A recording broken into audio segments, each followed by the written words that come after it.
Welcome to Satya, your podcast on spirituality and spiritualizing your life. My name is Sanna and I will be your host. Today I am speaking with Lennart Trinkelbach, astrologer and practitioner of Tantra Yoga. At the age of 19, Lennart decided to devote his life to the practice of traditional yoga and Tantra, and simultaneously his love for the study of astrology awakened and grew. Lennart combines his ever-deepening knowledge of astrology with his experiences and the ancient wisdom of the Tantra Yoga system. He has worked with hundreds of people as a consultant, but also as a teacher of astrology. In today's episode, Lennart will share with us how astrology can be used as a tool on our spiritual journey.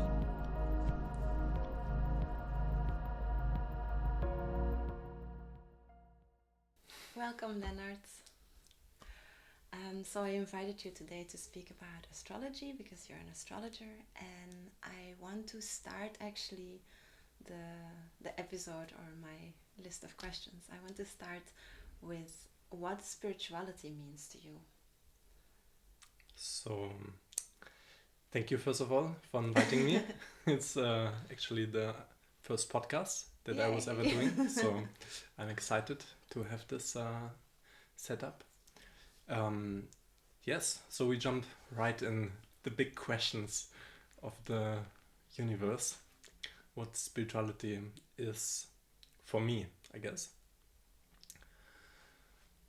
Well, the word spirituality already shows in a way what it talks about.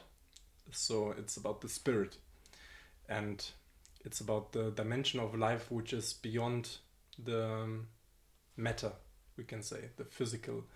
And it is the process, in my understanding, of uniting back with the spirit, with the original reality, with the self. In the end. So any process that is uniting us back, you could say, is spirituality or is spiritual practice to reach there. That would be my understanding, put in simple words. Of course, it's more complex than that. There are many different traditions and approaches and so on, but in the end they all unite kind of under this principle. And under this umbrella of spirituality, where do you find yourself in astrology? Well, I would say astrology for me is only one of the tools on the path that I'm personally walking, and that we are happy to share actually in the same spiritual tradition. So me personally, I'm walking the path of yoga, and more specifically tantric yoga. And on this spiritual tradition, on this spiritual path, we could say, astrology is a very useful practical tool to help. And it's actually, we can say, nothing more than a tool in that regard. It's not the end. It's only a part, but it's a very useful part playing on this path. It's not that it's only useful on that path, it's actually useful on all the paths, but if from my experience we combine it with the knowledge and with the tools and the equipment, so to say, found on the tantric path, astrology becomes much more useful in my experience. So yeah, that's kind of a gross definition. So how did you were first practicing Tantra or first studying astrology, or how did the two mingle in your life? Well, astrology was meeting me a bit earlier, I would say. It's a bit of a difficult question, because now, looking back in my understanding of yoga and of Tantra in general, it's actually much more inclusive than I thought. Than just just the asanas that we practice, just the meditation. It's all kind of aspects, and I quite early on in my life had this very philosophical urge of search also, and trying to understand the cosmos and reality. And I remember quite early, when I was 9, I was passing by a bookshop with my mom, and there was a book was written, I don't recall it exactly, but it was written something with what is God or something. And from this moment I was like, yeah, what is God actually? So I was contemplating these ideas, and from my understanding, that's actually a branch of yoga, this contemplative questioning of reality. So from this perspective, yoga was finding me a bit earlier. But then on the other hand, also quite early, from my family, there were some friends, so to say, that brought astrology into my life, doing my chart and looking at my horoscope and so on. But for me, this was Chinese at that point, so it was not meaning anything. It was actually more creating a certain aversion towards astrology, because, you know, when your parents or when kind of the grown-ups are talking these things, then you're like, oh no, don't annoy me with these things. So but in the end, it was planting some seeds that were later on sprouting. But when it comes to the aspect which was like first sprouting, so to say, in its full essence, then it would be yoga, actually. Like, yeah. It's so interesting that you say that you had a certain aversion towards astrology, which is now something you're so passionate about. Yes. Yes, it's not just with astrology, it was also with spirituality. Really? Like this. I was a very, very logical, critical thinker, so to say, and very proud of my atheism. Like this, I was, you know, having in school philosophy advanced class, and you know, being very proud, so to say, to being able to negate everything that is beyond the logical refrains of the mind. And yes, so I even remember I had a guy in my philosophy advanced class that was actually very, let's say, very deeply connected with Christianity, but also very smart and he was an interesting person. Also in sport, he was always doing Padmasana and all kind of things. But then we had a kind of an flow of discussion in our class, like as we used to have some training ourselves in argumentation and discussion and logical critical thinking. And then I was actually arguing with him about the existence of God and how it cannot be proven, and so on. And I was very convincing in my words, in a way. And this was letting him doubt on his faith, actually. And this is something actually that stays with me, because now I, in a way, regret it to have, because now I realize, wow, that was my own limitation. That was, you know, I believed very strongly in my own limitation. So, yeah, not just astrology, but I also had a certain aversion against esoteric principles and traditions. So, yeah, that needed a lot of work from life to open me towards these dimensions. Yeah. And what was then the moment that you decided to go deeper into astrology and to study the planets and the stars and your own chart and people's charts, and how did that find its way eventually back into your life? So the first moment where it went a bit deeper was actually before I went full on the yogic path. I was on some trip through Europe with a friend, and we were spending some time with some people in some, let's say, almost like a hippie community in this sense. It was a very rich experience, actually.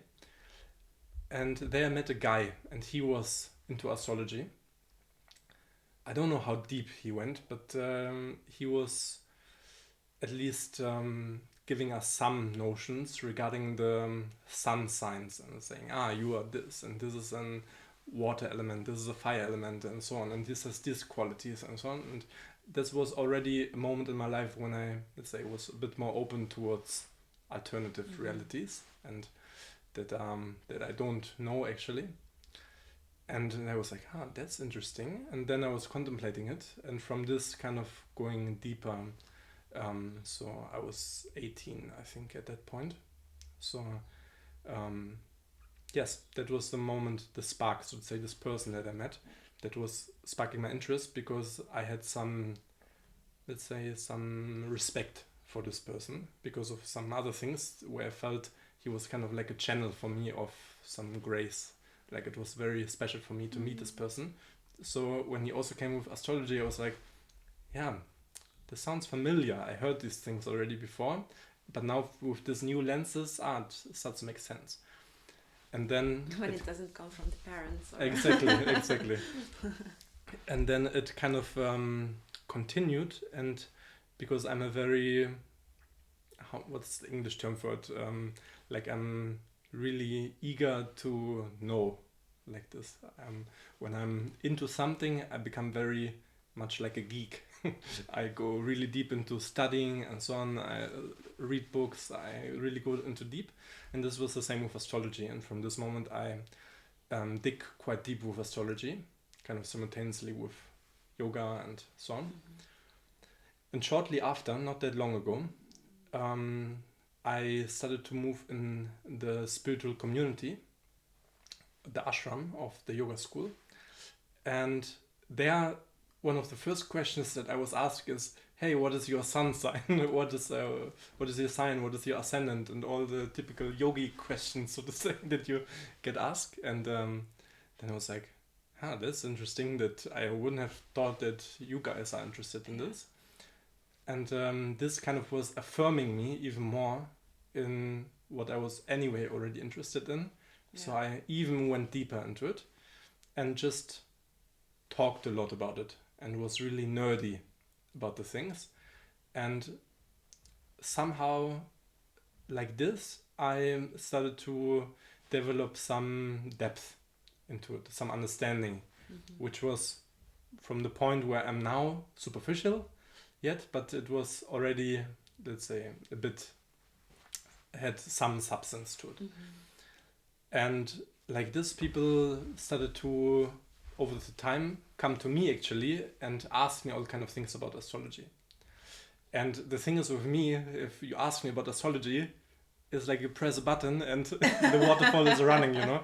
I'm like now, you know, you press the button and now it's just running. And because I'm so interested in this topic, I have no problem to talk a lot about this. And just from talking and going deeper and deeper and deeper, I developed some deeper understanding. And from this, naturally, people started to approach me. But I had no intention whatsoever to do it professionally like this. I was just very interested in it, let's say. And then it continued until,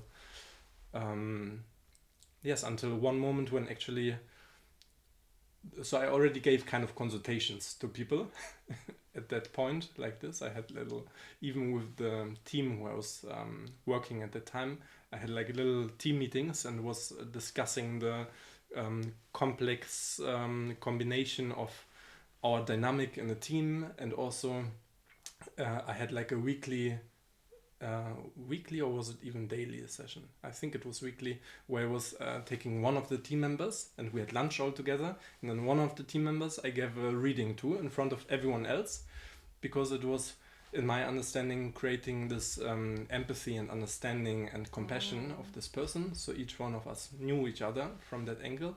And like this is a bonding exercise, you could say. But this was way before I thought about it professionally. Yeah. But this is so beautiful. This is such a beautiful kind of way of building a team and strengthening a team. Yes, that's one of the wonderful applications of astrology, or let's say any tool that brings some understanding of the nature of a person to to really know each other and understand, okay, if a person, so to say, let's say, is not acting like other people would like him to act like this, then they are, okay, I understand where the struggle comes from, but also from the other perspective, certain qualities that the other person bring, and then seeing, okay, maybe we support this person in this aspects even more, so he can use his full potential in this direction and so on, like this. This beautiful things. Yeah. It's funny what you said about pressing the button and you just speak, because I feel like I don't even need to ask my questions anymore because you're already answering them. Can you say a little bit more about how it is a tool and how we can use it? So you were saying about we have certain qualities and certain struggles. Can you say a bit more? Yes, I mean, a tool is first of all only a tool. Mm-hmm. So the question is why you want to use the tool. So you could say the intention becomes very, very important with everything. Mm-hmm. Why we want to use something as something, so to say, first of all, without something without a will by itself. And especially astrology, because it's such a multidimensional map, we can say, of the cosmos and of us, not just of us, actually of everything. That it depends very much on what we want to achieve with it, where we are looking. And from this perspective, for me, the most important way to use astrology, and let's say the most essential way to use astrology, is as a spiritual tool for spiritual growth. Mm-hmm. And to accelerate your progress on the spiritual path. But that's by far not the only application of astrology and the only way that this tool can be used, so to say, as it is working on so many different layers. So it is in the same time also working if you're very orientated towards the material dimension of life, like this. Also, if you want to strengthen the ego, as we call it, like this, it also works there. And it's actually used not only by, let's say, the good guys, if you would call it like this. Of course, maybe that's a bit of a limited understanding, just this good and bad from this perspective. But let's say the ones that are orientated towards the good, if we want to define it, the ones that are orientated towards spiritual growth and uniting back with the source, with God. And the others that are only orientated towards, let's say, benefiting themselves in that regard. Which we could call satanic. It's not per se because they are worshipping some entity, some demonic entity. Also, that is, in my understanding, a reality that exists. But now I'm talking about the dimension of person that are, so to say, having their own interests in mind, like this. And from a spiritual, esoteric point of view, we can call this satanic. And satanic and demonic, let's say like this. And their astrology works as well, and it's used also there on that level. And let's say these people, they have very, very good astrologers that work for them. Yes, and it was always used in this way. So as a tool, I don't see in your face it's you're a bit depressed. I don't want to. I'm a little bit shocked now. Like I never even thought about this. Yeah, I don't want to pull it in this direction, our talk. But it's good to be aware. It's just a reality that for us to ask ourselves, why are we using astrology, so to say? Why are we using anything as a tool? And to be honest with ourselves. Exactly, like this. And to understand it's a tool. Yeah. And that's why the intention is so important. Okay. But it's working both ways. Yeah. So let's focus on the uplifting Sounds really good. So I have this idea somehow, because it's such a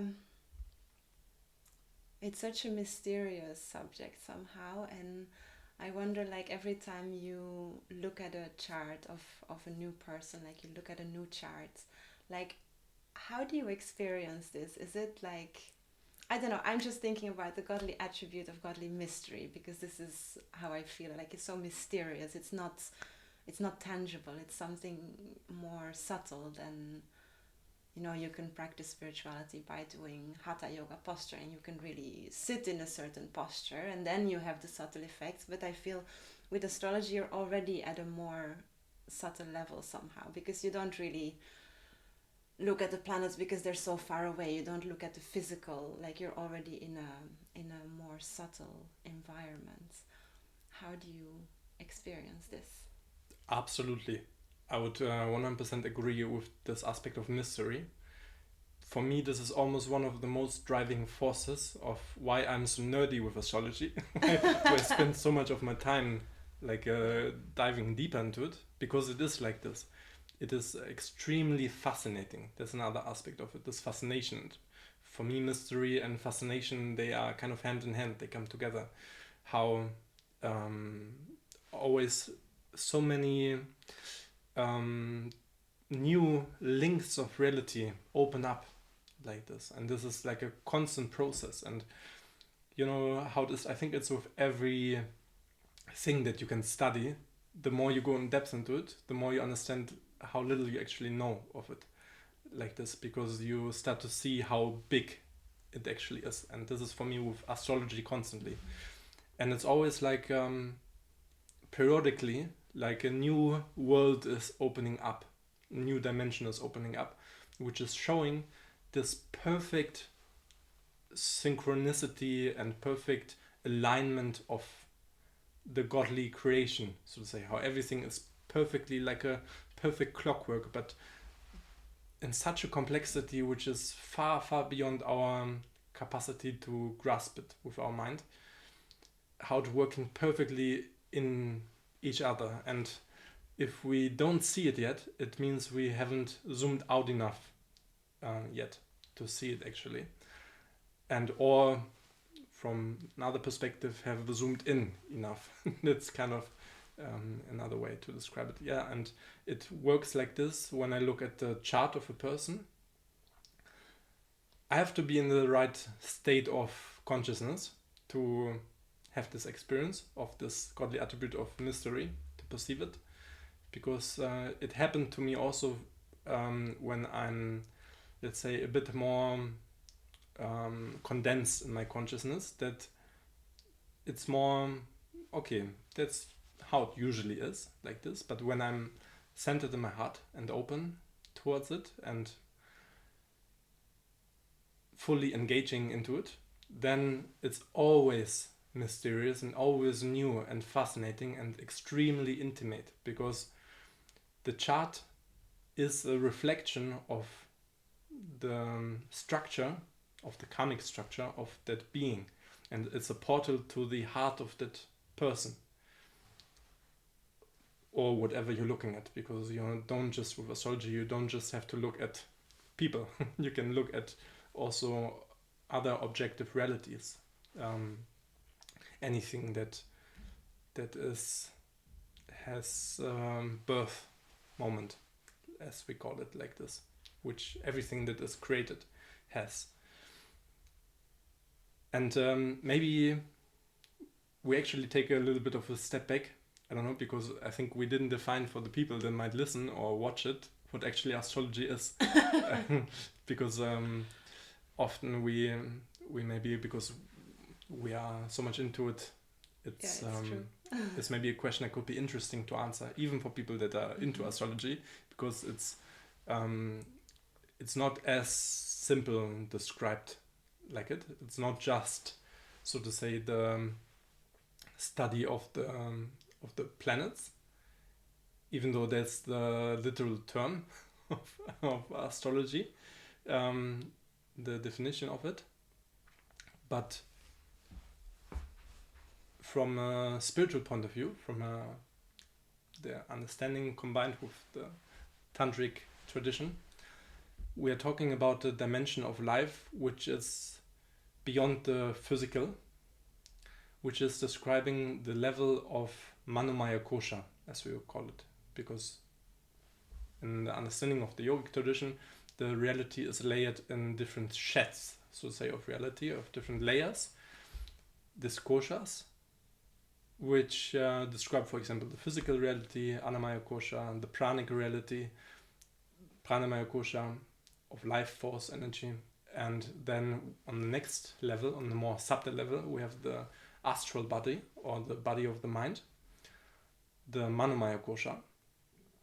And on that level, we can see all kind of patterns of the mind, of the personality, we can call it like this.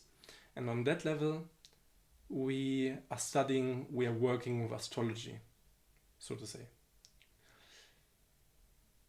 And what is interesting is that there are more layers beyond that also. That's not the end of it. There are deeper layers of reality. For example, on the next layer, the supramental layer, Vishnanamaya kosha. And then on that layer beyond, the layer of bliss, as we call it, Anandamaya kosha. And we understand from this perspective what we were talking before, that astrology is only a tool to go beyond it. And it's actually a tool to reach the more subtle layers of reality. And on this layer of the mind, it's creating a certain map of reality based on our karmic structure. Because we understand that at the moment of our birth, actually our karma, which simply put we can say is our past actions that were not fully fulfilled, we can say, they form a certain structure of experiences that are still need to be met, that still need to unfold themselves. And at the moment of our birth, the position of the planets, they form such a structure combined with the astral influences that it's a perfect mirror of the karmic setup that we need in this lifetime to experience our lessons, so to say. And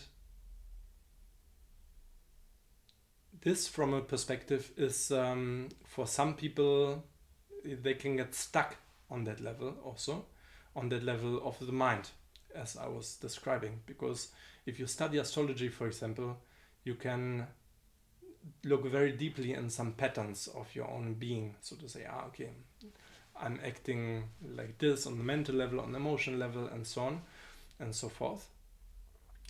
But actually it shows that astrology wants to go beyond it. It wants to help you to awaken the layers of the soul, which are beyond the mind, like this. But we see that actually there are multiple approaches to reach there. There are some spiritual traditions that regard these layers of the mind, let's say the more gross layers, even the layers of the physical reality and so on. They disregard, and want to jump, so to say, beyond that. And that's an approach that is valid, is working like this, if it's done correctly, if it's done full of ardor and full of aspiration, like this. But for most people, let's say, at the current circumstance, right now in this life, as we call it in Kali Yuga, we're not there. We are very much stuck, so to say, in our patterns, like this. And for us, a different approach is more suitable. The approach to understand where we are at right now, and then walking this path towards completion, fulfilling, so to say, that level of the mind, of the personality structure towards completion. And that's a very tantric approach. And when we complete a certain lesson on that level, automatically we will jump higher. We will jump on the next level, which is the level of the soul. And we establish ourselves there. And we are free, so to say, from the bounds that were before there. And yes, that's the way that astrology is working so well. And this explains another question that you were not asking, but I will answer. Because it's a question that is put often in different spiritual traditions, or maybe not a question, maybe more like a statement, that astrology is actually, let's say, don't waste your time with astrology. Because I say actually of this danger, so to say, to get stuck on that level. But the tantric lens, the tantric approach is very much that. It's very much to use manifestation, use the creation around you, use your physical body, use all the, let's say, the worldly experience as a tool for enlightenment. Because it's understood that consciousness, that God is penetrating each aspect of creation like this. So actually, if you approach each aspect in the right way, it's it can be a pathway towards the ultimate reality. Yes. So that's astrology. Thank you for answering the questions I didn't ask, because it's good to add this perspective and this extra background. So the question I didn't ask yet, which you also kind of answered, is because very often, like I said, like for me, there is also this feeling of this resonance with the godly attribute or godly mystery, and I'm very curious, and but I have friends that are like, nah, I'm not so interested. And like, yeah, I guess you're giving this this way of seeing the importance of it, and that it is a very helpful tool for our spiritual evolution. So someone would then come to you, or just like go to an astrologer to find out what is their, like, what would be a good question for a person to ask when they visit the astrologer for their spiritual evolution. Like, I just come to you and I'm like, okay, what is the best for my spiritual evolution, or how do we define the questions that we have? Well, that already is the most helpful for an astrologer. I would say already when someone comes with this type of level of intention, for me personally, on my subjective, let's say, likes and dislikes, I'm very, very pleased. Okay. Then it always doesn't matter what exact form the question takes on. If someone comes with the intention of spiritual growth like this, my heart opens, and this is my, so to say, territory where I feel home in a way. But it also works when someone doesn't come with, let's say, the highest spiritual, okay, I want to, reach my full spiritual potential, please help me, like this. There can be all kind of questions, and these actually they're more common, let's say. And for me, this was also a learning curve to understand that to not, so to say, judge the level of intention, because sometimes it's needed in that moment to reach a higher level later on, so to say. For example, struggle with money, or with the job, or with personal agendas, or emotional crisis, relationship topics, career, and all these kind of questions. These are more common. These are like by far the most common. It's the few of them are the ones that only come for the spiritual questions, so to say. But then on the other hand, what I was talking before, it's in the end all part of the spiritual path, so it's fine. Like this is good. Everybody listening to this podcast will now be like, okay, this is my question. I'm gonna be one of the few. Yes, but it doesn't work like this actually, because the thing with the question is, it cannot be forced. Yes. It has to come authentic, like this. And this, for me, talking about the aspect of mystery, a question is extremely mysterious for me. Now, having done so many astrological consultations and being asked so many questions, like the birth of the question is so mysterious, because it's almost like it's planted inside of a person. It's coming from a deeper dimension than just the mind, a real question, so to say. So a real question is then, when this is asked, it can be also about, let's say, more superficial aspects of reality, apparent superficial. Maybe they are actually exactly what the person needs to reach the next stage in their life. And sometimes people are very stuck in their mind regarding what should I ask and so on. And then this is one of my jobs, so to say, then having a consultation with this person to realize that and realize, wait, okay, this is not actually what the person actually wants to know. It can be a bit tricky. It's much more easy when a person is connected with themselves and did some inquiry before they ask what is the real question that they want to ask. And when this question is emitted, it's almost like it's unfolding by itself. Like I'm just reading, so to say. Then it's like really the question is the most important by far. And then I'm just kind of like giving a bit of support, direction, and let's look in this direction and so on of what I studied. But really the question is answering by itself fully.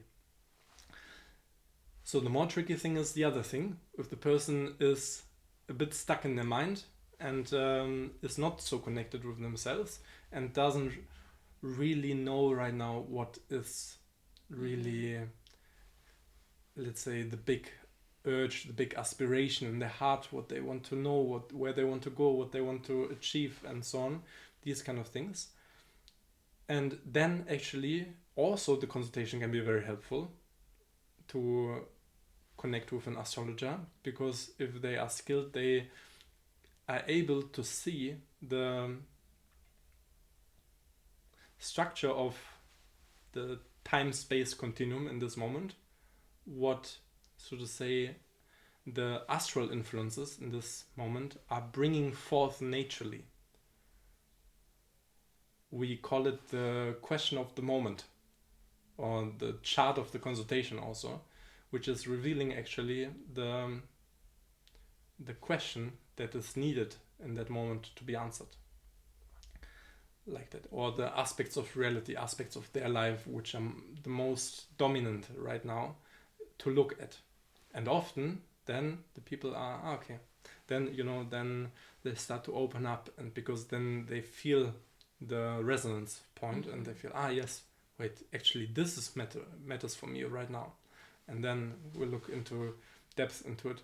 And this was a process for me also, or still a process for me, because many people are not connected with themselves all the time, at least, to not, let's say, not succumb to their mental perspectives, so to say, but I'm staying connected with my heart and trying to help them connect also with their heart in that essence.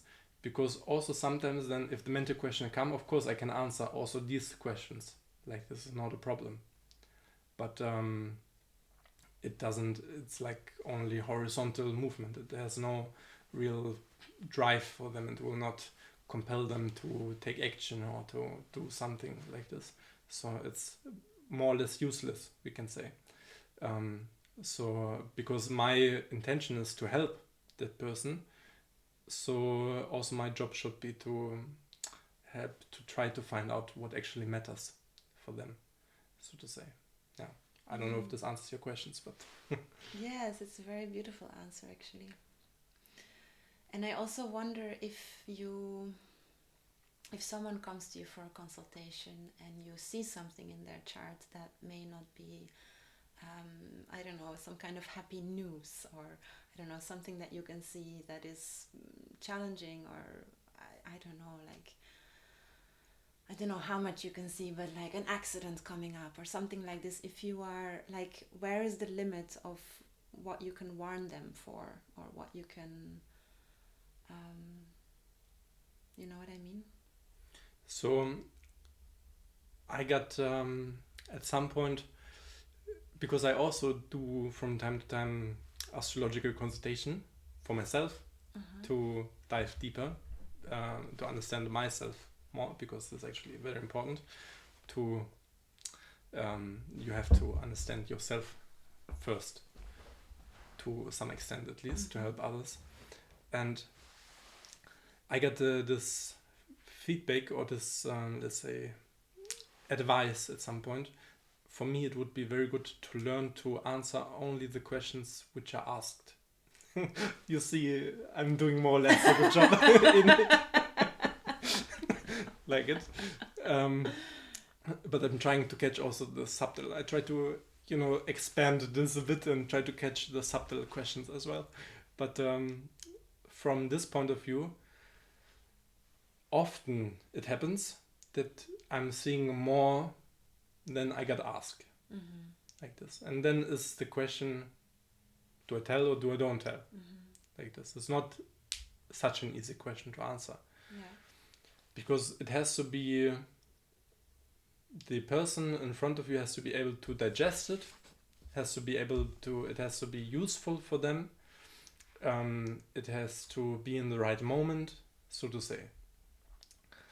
And if I'm very sure that this is something, because I can clearly see it because of the clear archetypical structures that are forming, and together also with my intuition, then it for me it requires to be also connected with my heart if I tell this person in this moment like this. But people that know me and had consultations with me know that I'm not the person that takes in German we say a leaf in front of the mouth like this, I'm not afraid to tell a person the difficult aspects. But which is also a good thing, like which is needed only, yes. Exactly. But one other trait, let's say, of my personality is that I like harmony quite a lot, actually, and I want to let the people leave with a certain upliftment, because in my understanding this is a needed, we can say, godly attribute, this state of enthusiasm and so on, and this encouragement for the people to take beneficial actions like this, to not leave them with all the you'd say like this, with all the let's say bad aspects, with all the aspects which are heavy in themselves, because in many of us there are many things which we have to transform, but to see it always from a certain perspective, to see it always as a perspective of grace, actually, which is the truth. It's not something I'm trying to add on top like this, because it is actually perfect for the person to have this thing, because it will help them to connect with themselves, with their essence, with their godly reality. So I always try to give this twist, so to say. I try never to just dump all the bad stuff on a person and then say, deal with it, yes, like this. From the astrologer which I learned, one of them, Stephen Forrest, this is one of his absolute main philosophies, and I'm trying to adapt it, because I think it's a really, really good approach. This empowerment of the person that is in front of you, because you want to help them. You don't want to leave them helpless like this. It's not the point. Because then it's also not a tool anymore, I guess. Exactly. Yeah. But I have to say, this is, I think people are different in their approach in that sense. So my approach is, I will not, if I think it's important to tell the person, I will not leave pinch of dust, so to say, out of the equation. I'm not afraid to share any shady things in this regard, but I will always create the space for the person to digest it and to make it useful like this. So this is my philosophy. And if someone who is now doesn't know so much about astrology yet, but wants to learn about themselves more, like, what is your recommendation? Like, visit an astrologer, find out a bit more. What would you suggest? Yes, so there are different ways, of course, that you can approach it. So one way is, of course, first, if you want to learn a language, there has to be some study of the basics, of the principles. So let's say the vocabulary, you have to study a bit. You have to, the segments of like, this is a verb, this is a noun, and so on. These things with astrology. So, for example, the meaning of the planets, zodiac signs, and so on. For this, there are different approaches. Some people learn best from books. Then there are many courses like this online. And yeah, this, I would say, is one part of the equation. But then the other part of the equation, which I found equally important, if not even slightly more important, is, if you want to learn a language, the best is to speak the language. So speaking the language of astrology can take different shapes and forms. For me, the best shape and form was, because of my structure, to observe.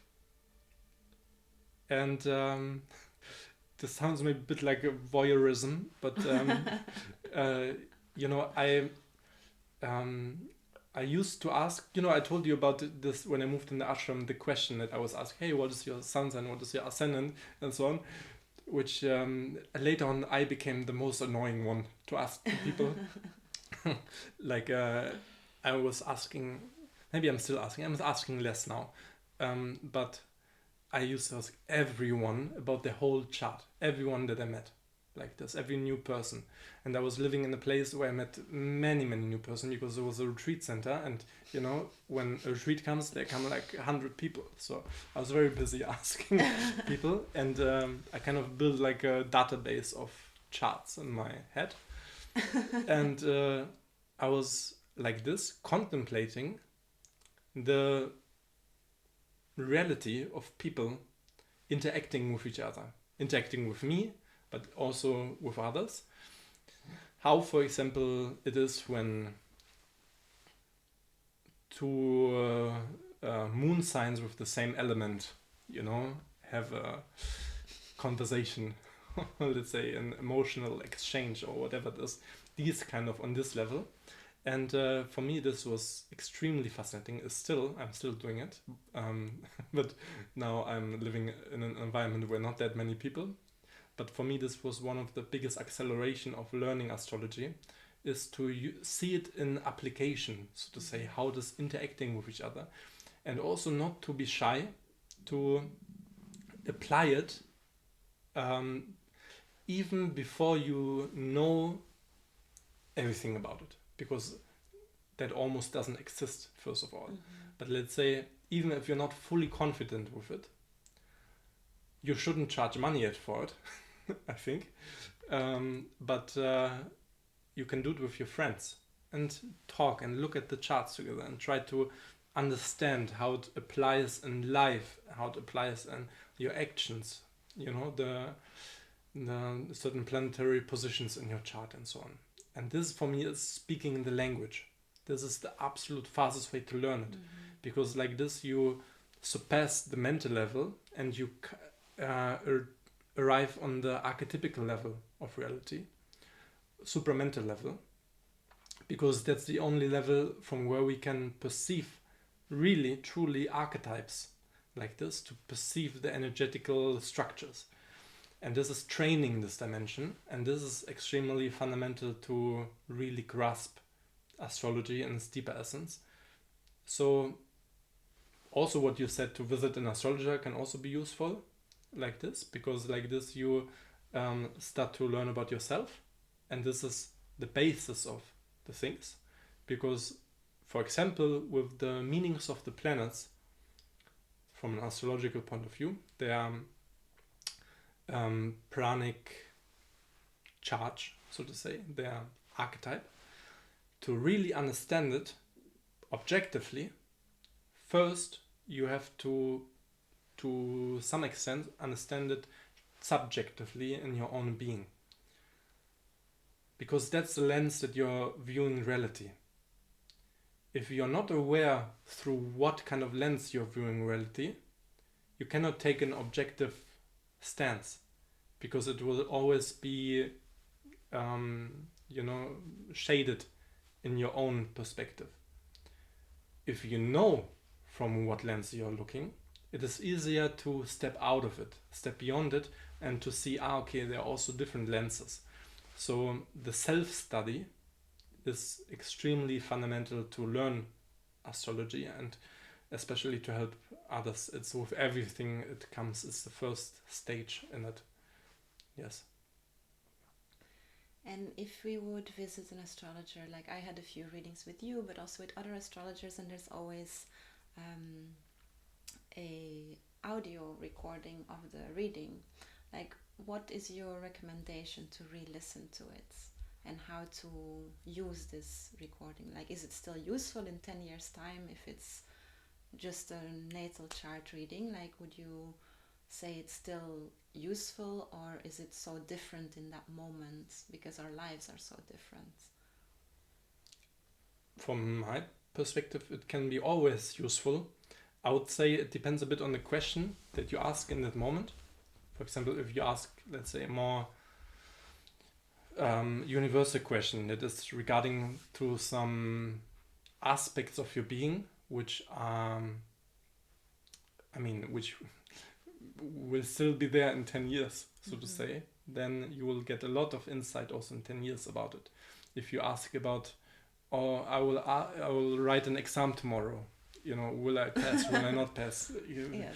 These kind of questions, which are a bit more temporary, then of course it will lack a bit. But even that can be always useful, because the past can always be such a great tool of study for our present, like this, because there's another mystery of that is revealing also through astrology, the mystery of time, that the unfoldment of time is not exactly as we often think it is. So what has been in the past is in the future. It's interwoven quite a bit, and this is why a snapshot of these things can be very useful, because maybe further ahead in time your level of consciousness will be more expanded. You will have a deeper capacity to understand reality, and like this, looking back at yourself and looking back at the answers that maybe were not grasped fully then yet, can be viewed from completely different angle and create, even if it was the same words, create completely new realizations. At least that's for me like this. When I listen to the old recordings of astrological readings that I had, they are extremely valuable for me like this. They are like gold, because for sure there was very much understanding only very limited what the guy in front of me was telling me, and the guy in front of me or the girl in front of me was telling me so profound things that now I was like, wow, if I would have listened fully at that moment, it would have spared me of so much trouble. But of course, that's we do best what we can at each moment. Yeah. Is there anything more you would like to say before we finish?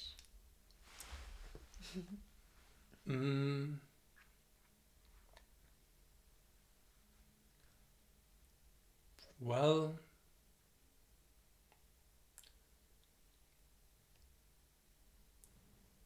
for the people that are still, let's say, on the verge of astrology, let's say, only dipping a bit of a toe inside, of course, no one has to spend time with astrology. There are all kind of tools and patterns, or let's say, ways that you can talk about reality like this, or get deeper understanding of reality and about yourself and so on. There are so many tools, traditions and so on, that astrology is by far not the only one, but it's a very useful one. And it's a very complex and comprehensive one. And it can be sometimes the important next stage that we need, and revealing some things that we bury down a bit like this, because it's bringing a lot of things on the surface. Can be. So I would encourage people to try, to dare to dip their toe a bit into it. For example, with a reading with an astrologer that they feel compelled to, or just by simply reading about it, studying their chart beyond the 12 sign magazine newspaper approach, but actually really their chart. Yes, there would be one way to not be scared by it, and to be a bit, let's say, open, have the state of openness towards a different dimension of reality that might reveal very useful things for their life. That would be it. But also, one thing, to never get lost in it. And I was mentioning before, in my past, when I was doing these readings for my team, for my colleagues, and how my intention was to achieve a state of compassion. This can be such a useful tool also in relationships. I'm doing, for example, also relationship consultations for people, and can be extremely valuable to understand your lover deeper and to learn to make them happy, and also about the relationship, but what the relationship needs and so on. But the mind is a very tricky thing, and it likes very much to sneak in. And I, especially on the yogic path, there are many people that like these kind of systems, like enneagram, like astrology and so on, and to put labels on people like this. And this is the level of the mind. But as I said before, astrology wants to go beyond the mind. This is one of the reasons why, for example, if we fall in love, for example, for most people, I recommend don't look too deeply into the chart in the beginning. Let a bit the magic unfold, before the mind jumps in. For most people that are not able to let go of the mind that easily, and this requires some self-honesty in that sense. So use it wisely when you are able to, with other people and with yourself as well, to not fall into judgmentalism and fall into putting labels on reality, but only if you are able to see beyond. It requires a sense of transfiguration as well, to really use it wisely, to see the essence of a person, see the soul and so on. So this I would also put some training into the heart, into the muscle of the heart, to strengthen that one, to balance it out with any system that is very mental in its nature. Yeah. beautiful. Thank you very much, Lennart, for sharing so generously today. And I feel very grateful that you said yes when I invited you. Thank you for inviting me.